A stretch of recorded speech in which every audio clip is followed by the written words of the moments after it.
this thing turned off. Can you just pick it up? Okay.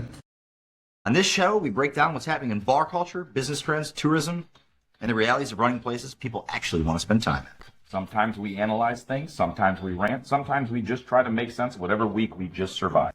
So grab a drink, grab a cocktail, and join us as we talk bars, business, and bad decisions that somehow turned out great.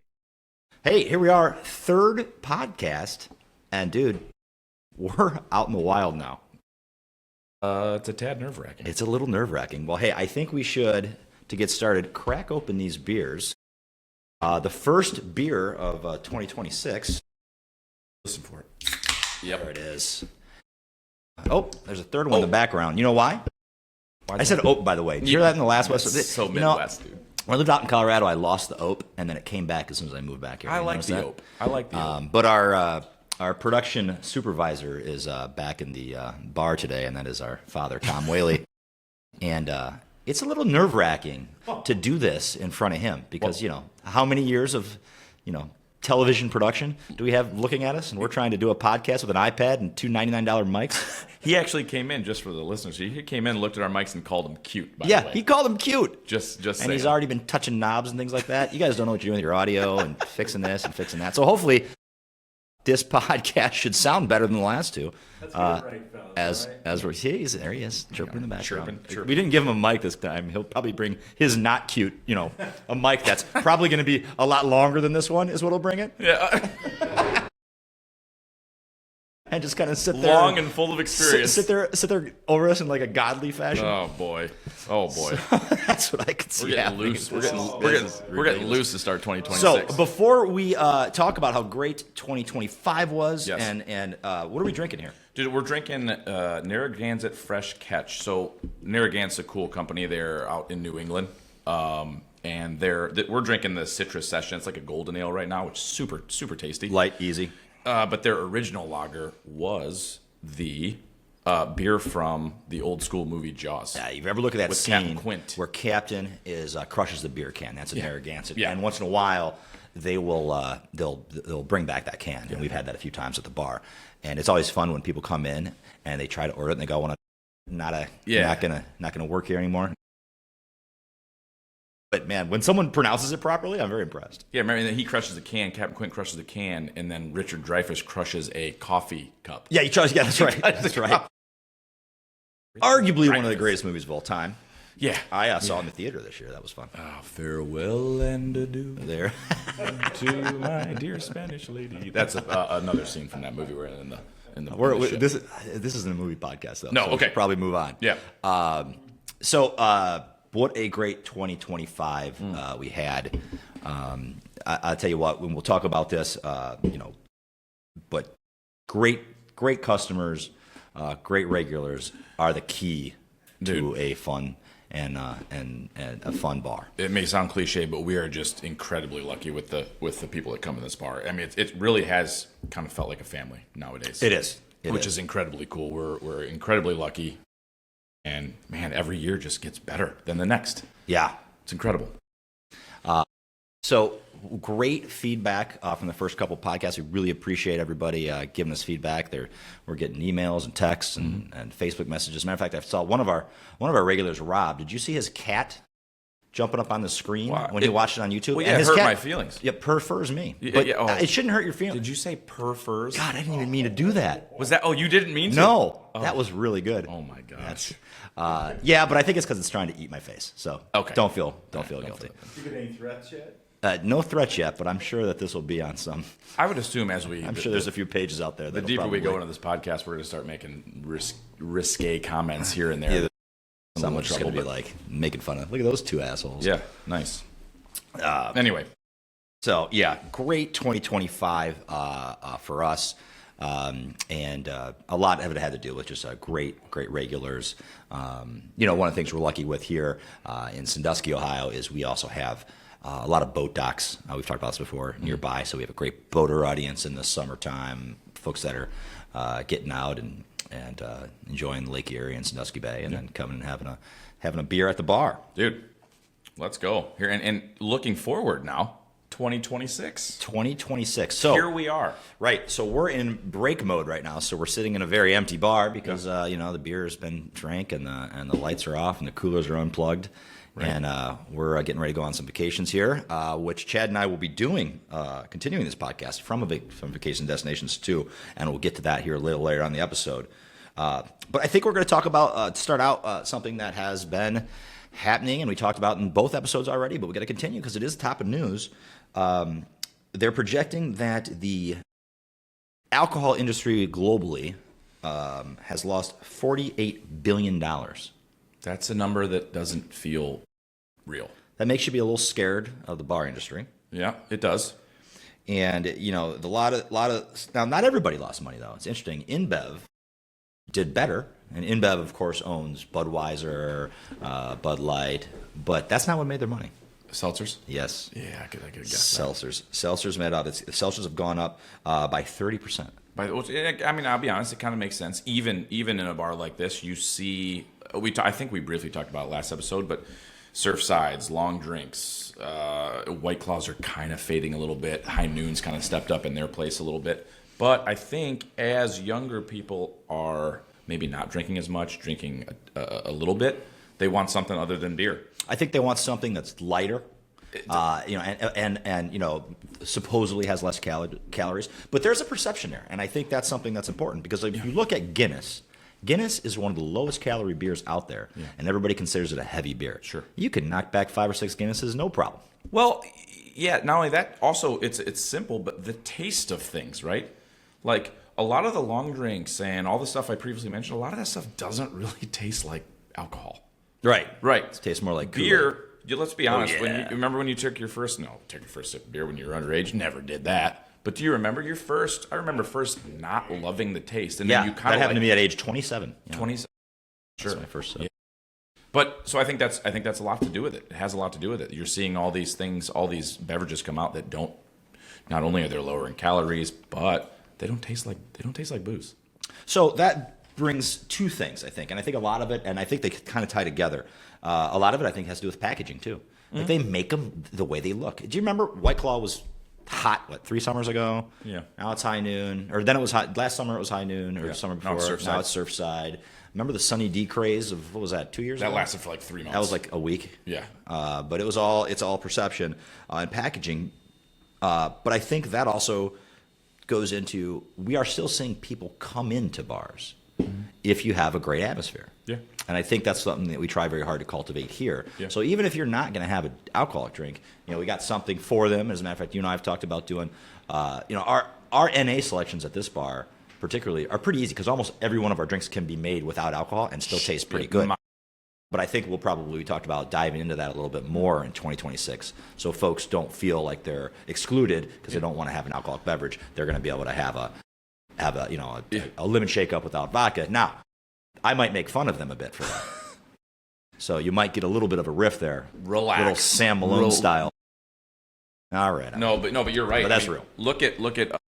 I think I saw it in Columbus, but there's 1 or 2 maybe actually like full on. What do they call them? NA bars. Now that's stupid.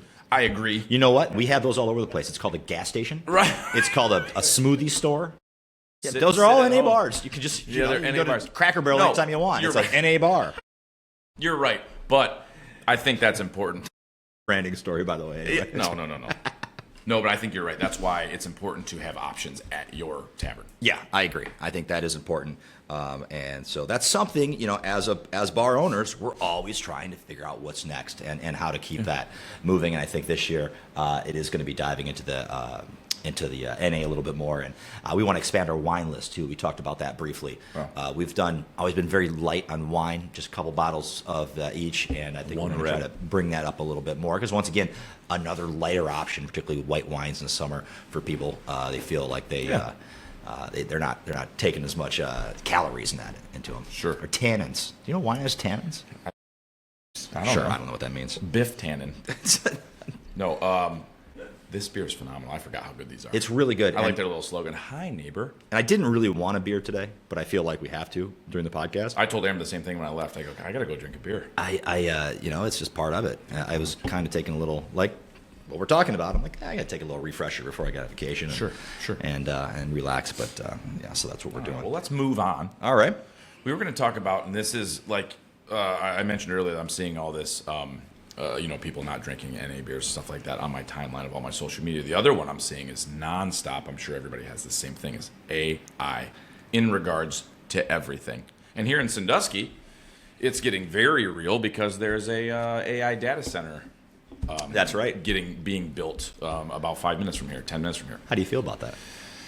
Oh man, I don't know. I honestly don't know. I've heard horror stories. I've heard that it's okay and it's okay for your area, but I've also heard that all of a sudden the place they flip the switch on and the electricity costs for everyone go up in town. Yeah, and I worry about pollution, things like that. Yeah. But to be fair, I mean, we're going to use AI. It's moving forward. We also used to build coal plants, so it's all relative. I think on how it's handled, and I think that there's communities that should just be careful.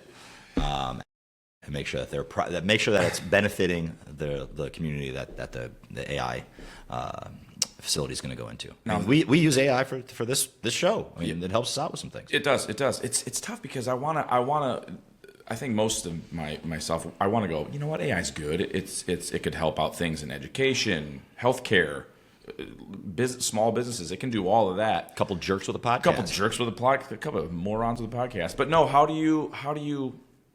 I feel like there's no guardrails right now. Yeah, and I feel like I don't want to 20 years from now walk into Terminator 2, Judgment Day, right? So Skynet. I think there's panic and there's reality of what AI is going to be. But how's that in the bar industry? So, well, I don't think. Let's be clear. I don't think we're a long ways away, or I guess I don't know what you consider long, but I feel like we're a long ways away from actual like humanoid robots. Well, that would take the thing is that's the one good thing about bars are shielded from AI in that sense. Yeah.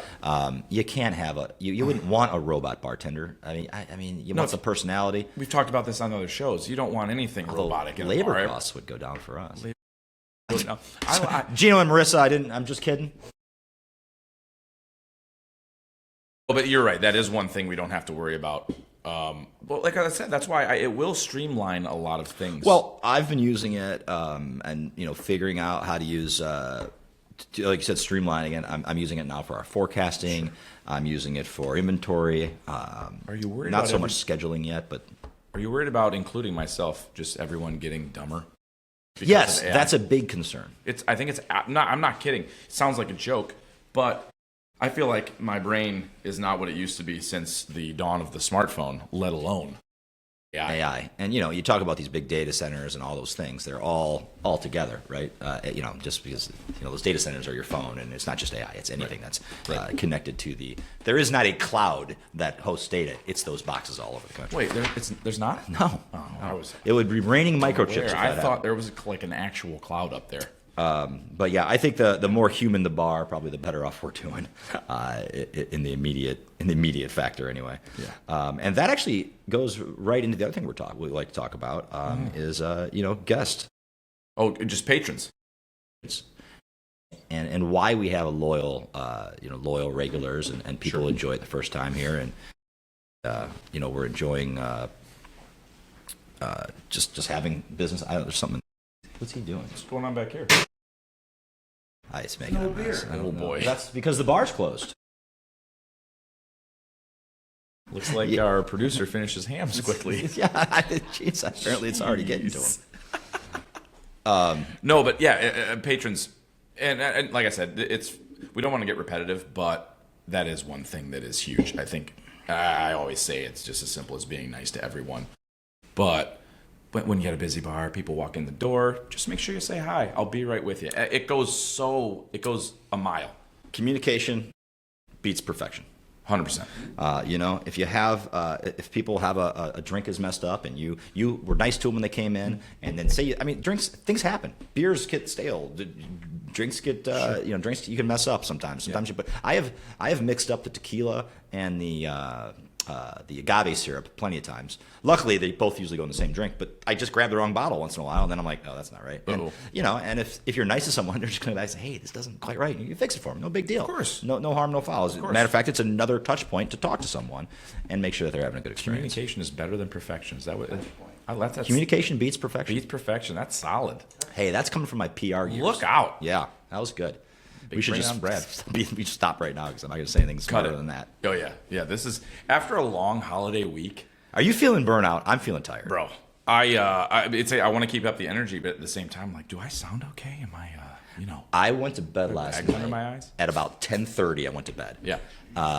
And slept till 9 a.m. this morning, which I normally never do. Dang. And then after coming down here and cleaning out those coolers that our producer discovered doesn't have any beer in it,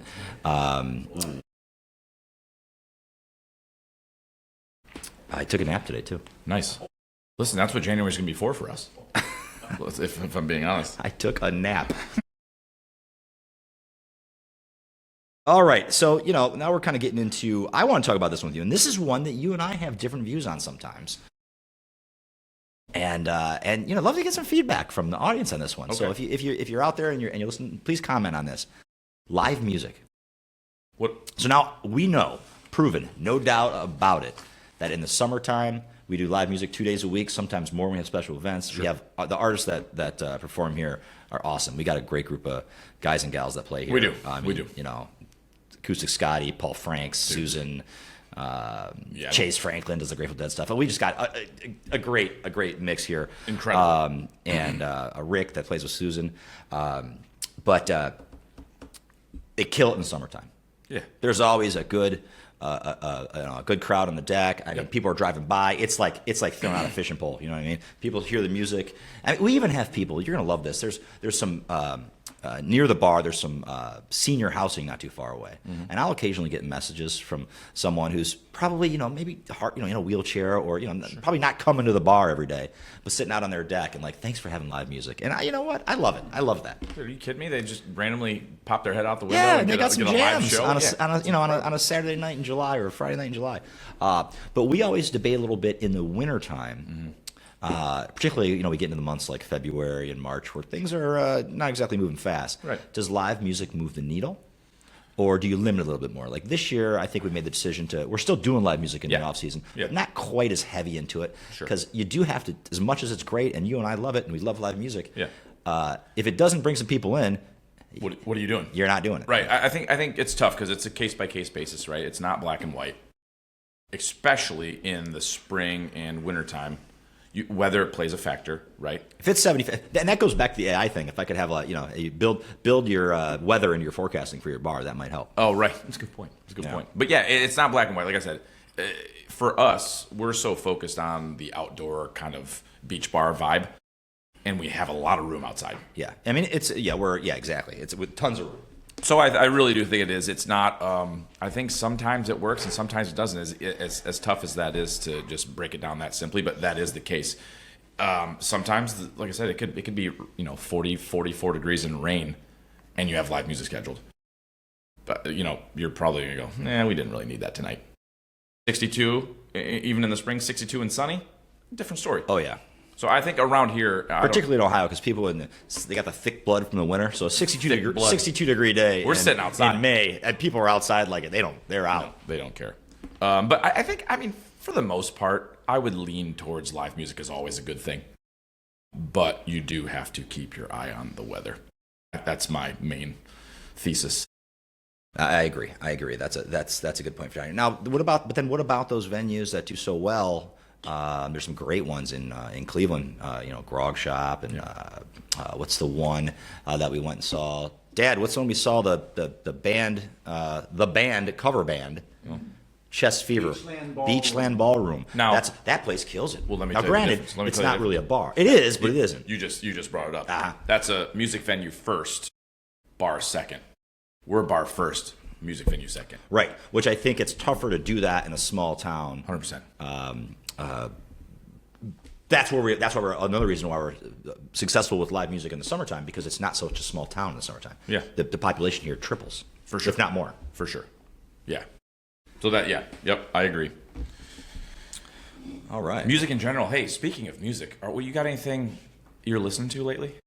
In your car? What do you got? I got two things.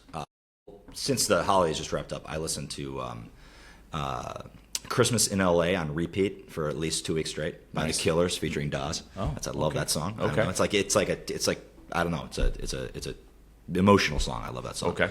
And then, and it was appropriate because actually they were on the Rock and Roll Hall of Fame Awards last night. Nice. Warren Zevon. I've been rocking Zevon a lot lately. And you saw that the Killers actually did last night did the cover of Lawyers, Guns and Money, and that was fantastic with Warren's guitar that Letterman gave him. Oh, that was cool. What did he say? Enjoy your sandwich. Enjoy your sandwich. Nice. That's right. Nice. Because you never know. Enjoy your sandwich. I could replace that with Narragansett Fresh Catch. Yeah. Yes. Yeah.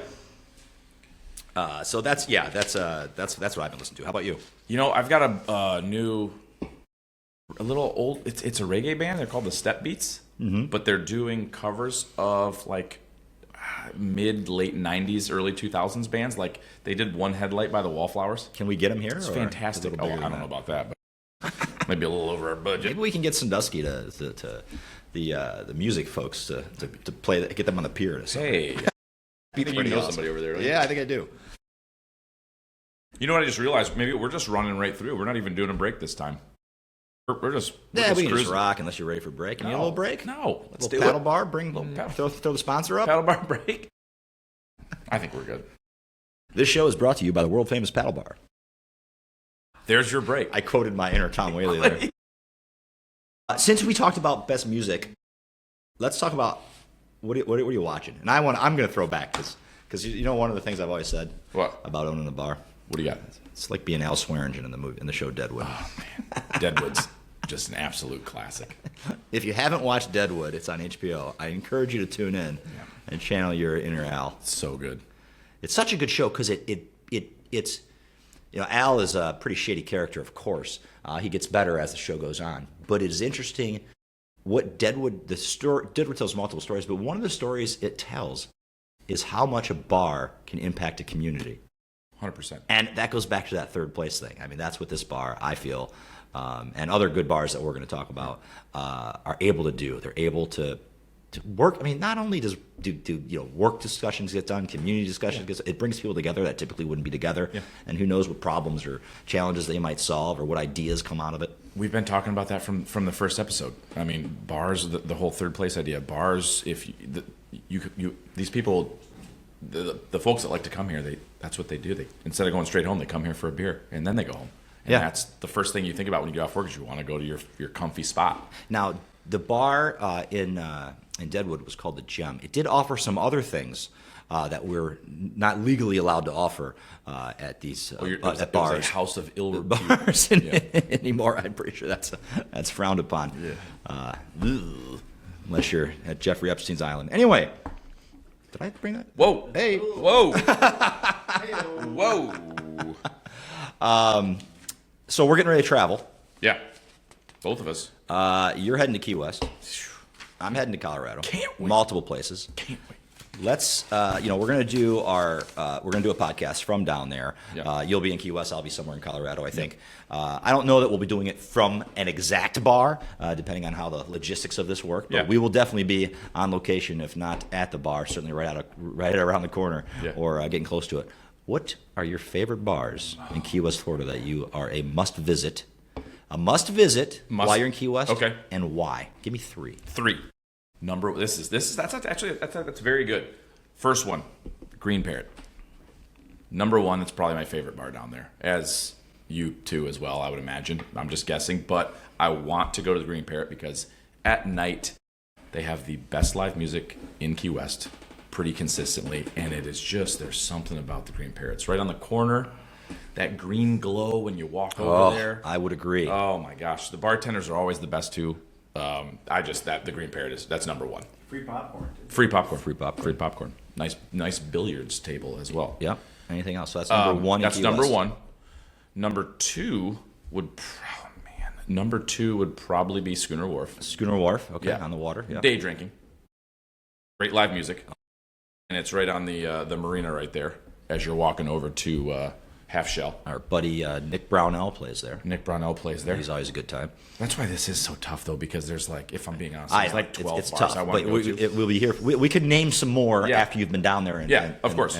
And then number three, I'm gonna end it with Pepe's. Oh, I'm glad you did, because I was going to add that in if you Pepe's. did. Now they have great lunch and dinner as well, but breakfast at Pepe's with fresh squeezed grapefruit vodkas. Which is the absolute best. That's why it's very important to go to other bars and do research, because that's why we have fresh squeezed fruit here. Correct. That is going to Pepe's in Key West and visiting. Yeah, I'm stoked. Of course, Amber and I are going. Ready for this? We're doing something that a lot of people, when you tell them this, they're like, "I can't believe you're doing that. I don't have the gut for it." We're going down there without a place to stay. Oh, you'll be fine. Of course. I love it. So I'm going to go with.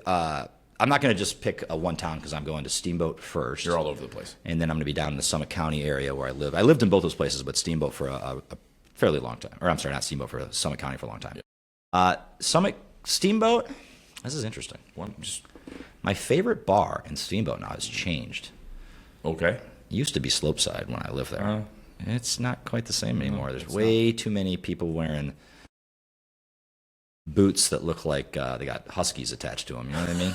It's like it's like the guy who designed Wendy's went nuts at that place. If anybody knows what movie I just quoted, please write it down. I'm not going to say it. And I will buy you a beer in February. I won't say it because I immediately know, of course. So there's a little too much Aspen there for your liking? Is that what you're saying? Yeah, a little too much. Don't get me wrong, I like Aspen, but it's just a little too Aspeny, maybe a little too Beaver Creeky. I don't know. It's not my style. So where's your new? So I am going to go with 2 with Steamboat. Okay. I like the T-Bar.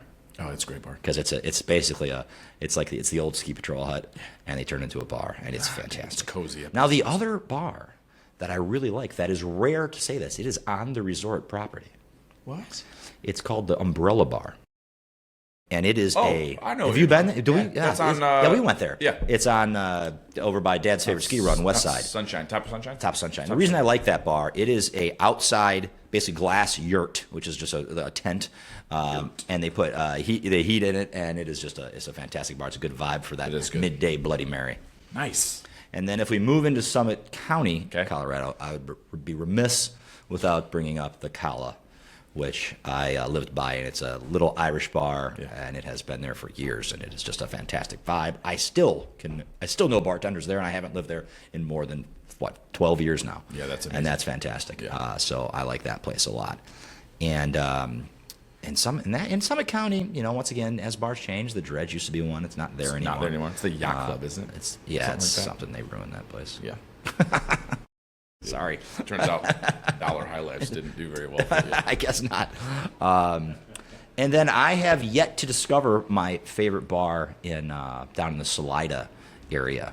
I found some good bars. I just don't know which one's my favorite yet. Nice. I did really enjoy hanging out after skiing at the base area at Monarch Mountain. All right. The staff there was awesome, and Nice. it's just a little bar at the bottom of the hill. Nice. And just cool locals.